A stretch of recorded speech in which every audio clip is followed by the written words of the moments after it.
Foreword. This book is concerned with the art of realizing your desire. It gives you an account of the mechanism used in the production of the visible world. It is a small book, but not slight. There is a treasure in it, a clearly defined road to the realization of your dreams. Were it possible to carry conviction to another by means of reasoned arguments and detailed instances, this book would be many times its size. It is seldom possible, however, to do so by means of written statements or arguments, since to the suspended judgment it always seems plausible to say that the author was dishonest or deluded, and therefore his evidence was tainted. Consequently, I have purposely omitted all arguments and testimonials, and simply challenge the open-minded reader to practice the law of consciousness as revealed in this book. Personal success will prove far more convincing than all the books that could be written on the subject. Neville. Chapter 1. The Law and its Operation. The world and all within it is man's conditioned conscious objectified. Consciousness is the cause as well as the substance of the entire world. So it is to consciousness that we must turn if we would discover the secret of creation. Knowledge of the law of consciousness and the method of operating this law will enable you to accomplish all your desire in life. Armed with a working knowledge of this law, you can build and maintain an ideal world. Consciousness is the one and only reality, not figuratively, but actually. This reality may, for the sake of clarity, be likened unto a stream which is divided into two parts, the conscious and the subconscious. In order to intelligently operate the law of consciousness, it is necessary to understand the relationship between the conscious and the subconscious.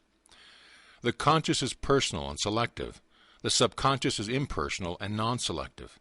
The conscious is the realm of effect. The subconscious is the realm of cause. These two aspects are the male and female divisions of consciousness. The conscious is male, the subconscious is female. The conscious generates ideas and impresses these ideas on the subconscious. The subconscious receives idea and gives form and expression to them. By this law, first conceiving an idea and then impressing the idea conceived in the subconscious, all things evolve out of consciousness, and without this sequence, there is not anything made that is made.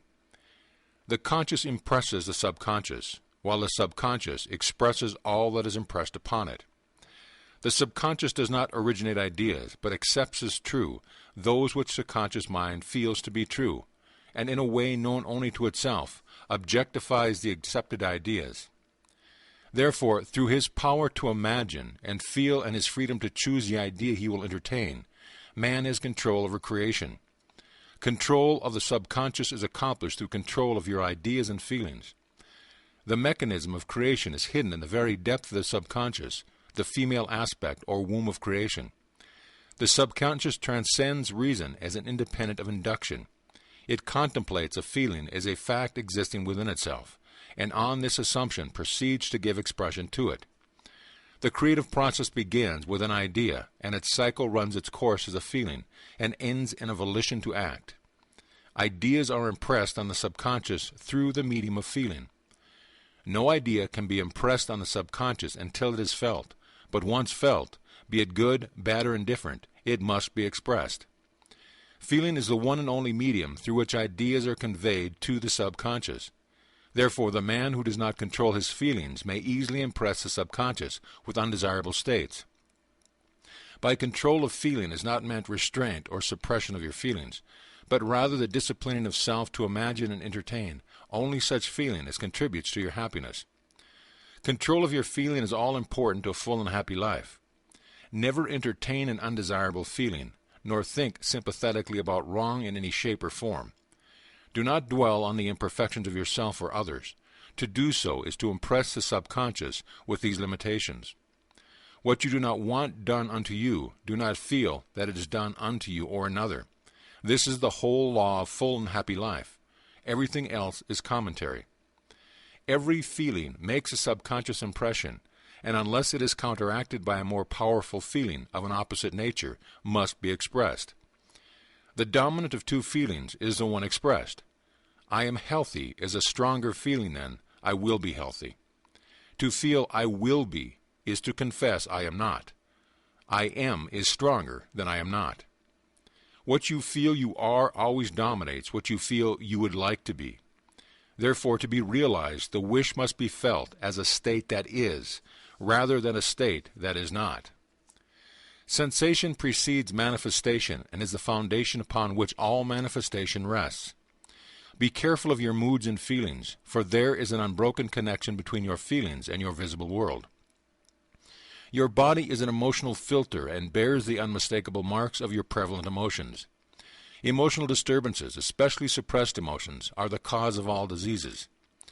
To feel intensely about a wrong without voicing or expressing that feeling is the beginning of disease.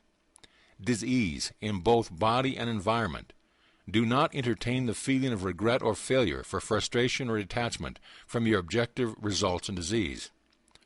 Think feelingly only of the state you desire to realize. Feeling the reality of the state sought and living and acting on that conviction is the way of all seeming miracles. All changes of expression are brought about through a change of feeling. A change of feeling is a change of destiny. All creation occurs in the domain of the subconscious. What you must acquire, then, is a reflective control of the operation of the subconscious, that is, control of your ideas and feelings. Chance or accident is not responsible for the things that happen to you, nor is predestined fate the author of your fortune or misfortune. Your subconscious impressions determine the condition of your world. The subconscious is not selective, it is impersonal and no respecter of persons. The subconscious is not concerned with the truth or falsity of your feeling. It always accepts as true that which you feel to be true. Feeling is the assent of the subconscious to the truth of that which is declared to be true. Because of this quality of the subconscious, there is nothing impossible to man. Whatever the mind of man can conceive and feel as true, the subconscious can and must objectify. Your feelings create the pattern from which your world is fashioned, and a change of feeling is a change of pattern. The subconscious never fails to express that which has been impressed upon it. The moment it receives an impression, it begins to work out the ways of its expression. It accepts the feeling impressed upon it, your feeling, as a fact existing within itself, and immediately sets out to produce in the outer or objective world the exact likeness of that feeling. The subconscious never alters the accepted beliefs of man. It outpictures them to the last detail, whether or not they are beneficial. To impress the subconscious with a desirable state, you must assume the feeling that would be yours had you already realized your wish. In defining your objective, you must be concerned only with the objective itself. The manner of expression or the difficulties involved are not to be considered by you. To think feelingly on any state impresses it on the subconscious. Therefore, if you dwell on the difficulties, barriers, or delay, the subconscious, by its very non-selective nature, accepts the feeling of difficulties and obstacles as your request and proceeds to produce them in your outer world. The subconscious is the womb of creation. It receives the idea unto itself through the feelings of man. It never changes the idea received, but always gives it form. Hence the subconscious outpictures the idea in the image and likeness of the feeling received. To feel a state as hopeless or impossible is to impress the subconscious with the idea of failure. Although the subconscious faithfully serves man, it must not be inferred that the relation is that of a servant to a master, or as was anciently conceived. The ancient prophet called it the slave and servant of man. St. Paul personified it as a woman and said, "The woman should be subject to man in everything." The subconscious does serve man and faithfully gives form to his feelings. However, the subconscious has a distinct distaste for compulsion and responds to persuasion rather than to command. Consequently, it resembles the beloved wife more than the servant. The husband is head of the wife. Ephesians 5:23 may not be true of man and woman in their earthly relations, but it is true of the conscious and the subconscious, or the male and female aspect of consciousness. The mystery to which Paul referred when he wrote, "This is a great mystery. He that loveth his wife loveth himself, and they two shall be one flesh," is simply the mystery of consciousness. Consciousness is really one and undivided, but for creation's sake it appears to be divided into two. The conscious or objective or male aspect truly is the head and dominates the subconscious or subjective female aspect. However, this leadership is not that of a tyrant, but of the lover. So by assuming the feeling that would be yours were you already in possession of your objective, The subconscious is moved to build the exact likeness of your assumption. Your desires are not subconsciously accepted until you assume the feeling of their reality. For only through feeling is an idea subconsciously accepted, and only through this subconscious acceptance is it ever expressed. It is easier to ascribe your feelings to events in the world than to admit that the conditions of the world reflect your feelings. However, it is eternally true that the outside mirrors the inside. As within, so without. As above, so below. As below, so above. As within, so without. As without, so within. Correspondence, the second of the 7 principles of Hermes Trismegistus. A man can receive nothing unless it is given him from heaven. John 3:27. And the kingdom of heaven is within you. Luke 17:21. Nothing comes from without. All things come from within, from the subconscious. It is impossible for you to see other than the contents of your consciousness. Your world in its every detail is your consciousness objectified. Objective states bear witness of subconscious impressions. A change of impression results in a change of expression. The subconscious accepts as true that which you feel is true, and because creation is a result of subconscious impressions, you, by your feeling, determine creation. You are already that which you want to be, and your refusal to believe this is the only reason you do not see it.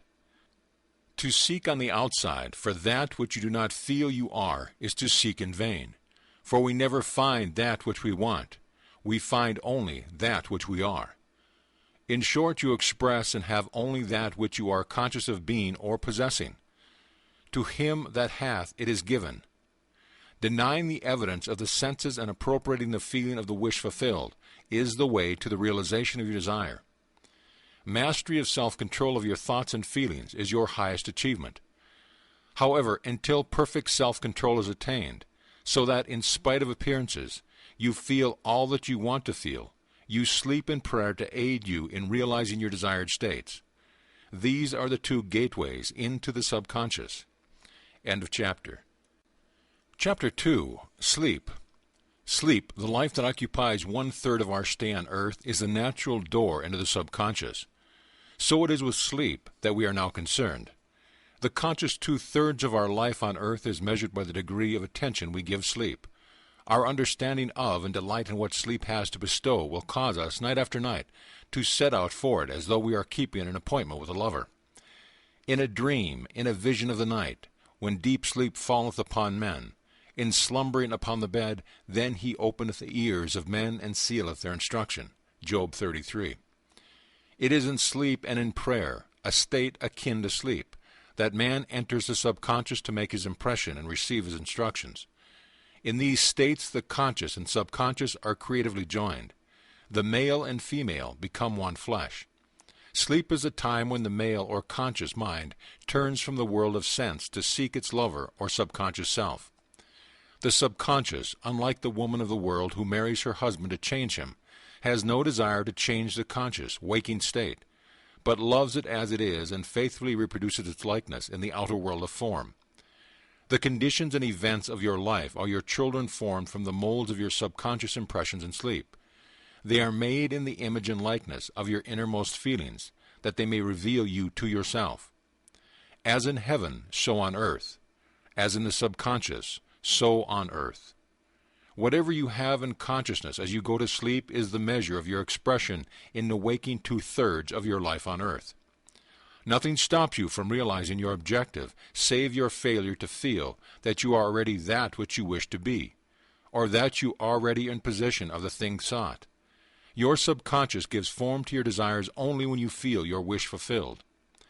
The unconsciousness of sleep is the normal state of the subconscious, because all things come from within yourself, and your conception of yourself determines that which comes. You should always feel the wish fulfilled before you drop it off to sleep. You never draw out of the deep of yourself that which you want. You always draw that which you are. And you are that which you feel yourself to be, as well as that which you feel as true of others. To be realized, then, the wish must be resolved into the feeling of being or having or witnessing the state thought. This is accomplished by assuming the feeling of the wish fulfilled. The feeling which comes in response to the question, how would I feel were my wish realized, is the feeling which should monopolize and immobilize your attention as you relax into sleep. You must be in the consciousness of being or having that which you want to be or to have before you drop off to sleep. Once asleep, man has no freedom of choice. His entire slumber is dominated by his last waking concept of self. It follows, therefore, that he should always assume the feeling of accomplishment and satisfaction before he retires into sleep. Come before me with singing and thanksgiving. Enter his gates with thanksgiving and into his courts with praise. Your mood prior to sleep defines your state or consciousness as you enter into the presence of your everlasting lover, the subconscious. She sees you exactly as you feel yourself to be. If, as you prepare for sleep, you assume and maintain the consciousness of success by feeling, I am successful, you must be successful. Lie flat on your back with your head on the level of your body. Feel as you would were you in possession of your wish, and quietly relax into unconsciousness. He that keepeth Israel shall neither slumber nor sleep. Nevertheless he giveth his beloved sleep. The subconscious never sleeps. Sleep is a door through which the conscious, waking mind passes to be creatively joined to the subconscious. Sleep conceals the creative act, while the objective world reveals it. In sleep, man impresses the subconscious with his conception of himself.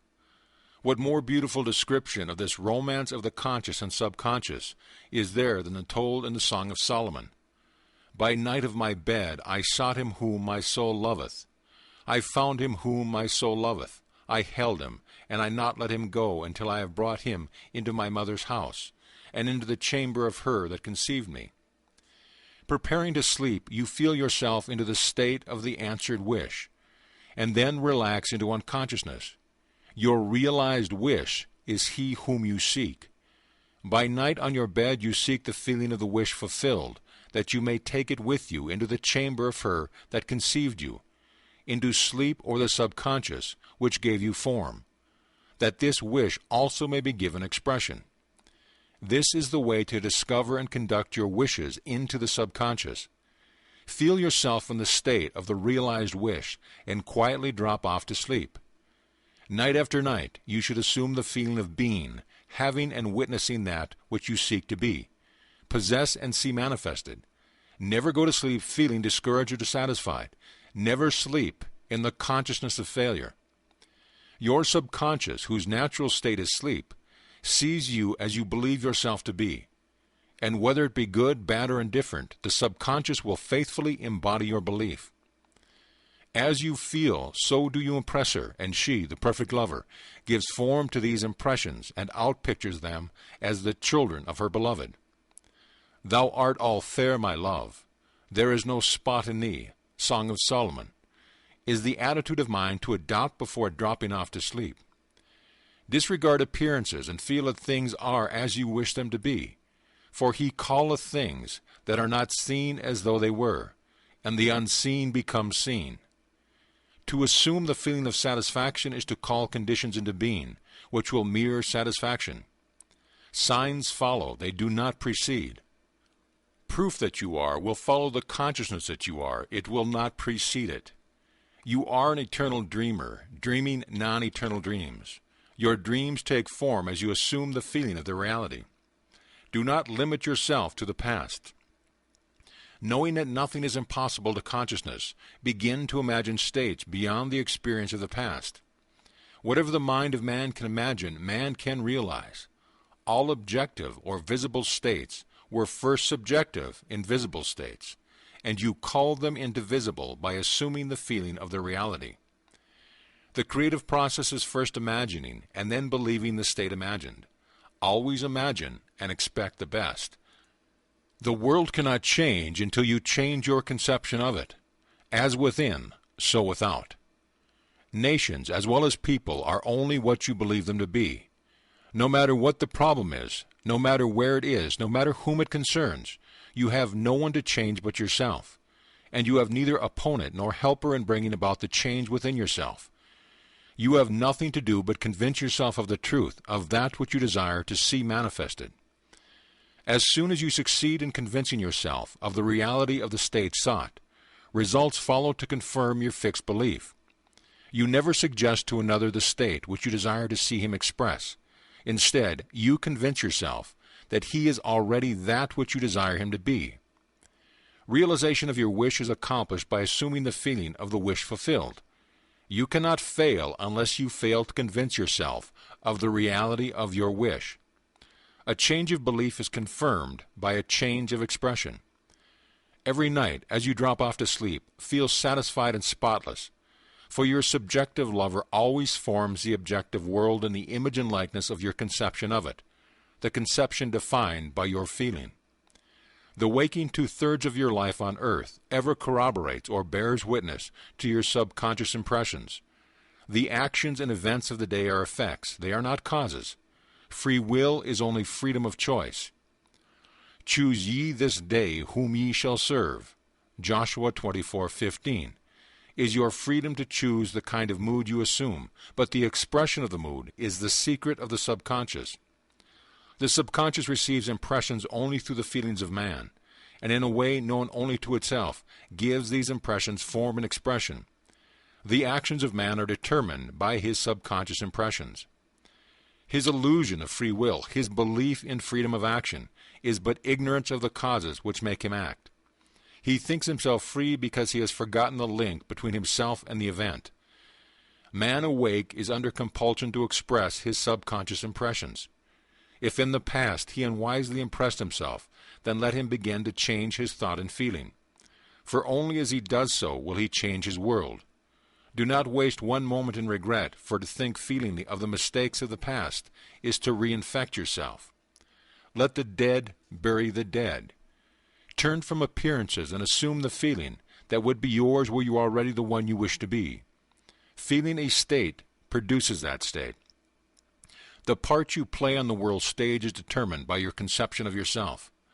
By feeling your wish fulfilled and quietly relaxing into sleep, you cast yourself in a star role to be played on earth tomorrow. And while asleep, you are rehearsed and instructed in your part. The acceptance of the end automatically wields the means of realization. Make no mistake about this. If, as you prepare for sleep, you do not consciously feel yourself into the state of the answered wish, then you will take with you into the chamber of her who conceived you the sum total of the reactions and feelings of the waking day. And while asleep, you will be instructed in the manner in which they will be expressed tomorrow. You will rise believing that you are a free agent, not realizing that every action and event of the day is predetermined by your concept of self as you fall asleep. Your only freedom, then, is your freedom of reaction. You are free to choose how you feel and react to the day's drama. But the drama, the actions, events, and circumstances of the day have already been determined. Unless you consciously and purposely define the attitude of mind with which you go to sleep, you unconsciously go to sleep in the composite attitude of mind, made up of all feelings and reactions of the day. Every reaction makes a subconscious impression, and unless counteracted by an opposite and more dominant feeling, is the cause of future action. Ideas enveloped in feeling are creative actions. Use your divine right wisely. Through your ability to think and feel, you have dominion over all creation. While you are awake, you are a gardener selecting seed for your garden. But except a corn of wheat fall into the ground and die, it abideth alone. But if it die, it bringeth forth much fruit. Your conception of yourself as you fall asleep is a seed you drop into the ground of the subconscious. Dropping off to sleep, feeling satisfied and happy compels conditions and events to appear in your world which confirm these attitudes of mind. Sleep is the door into heaven. What you take in as a feeling, you bring out as a condition, action, or object in space. So sleep in the feeling of the wish fulfilled. As in consciousness, so on earth. End of chapter. Chapter 3. Prayer. Prayer, like sleep, is also an entrance into the subconscious. When you pray, enter into your closet, and when you have shut your door, pray to your Father, which is in secret, and your Father, which is in secret, shall reward you openly. Matthew 6:6. Prayer is an illusion of sleep which diminishes the impression of the outer world and renders the mind more receptive to suggestion from within.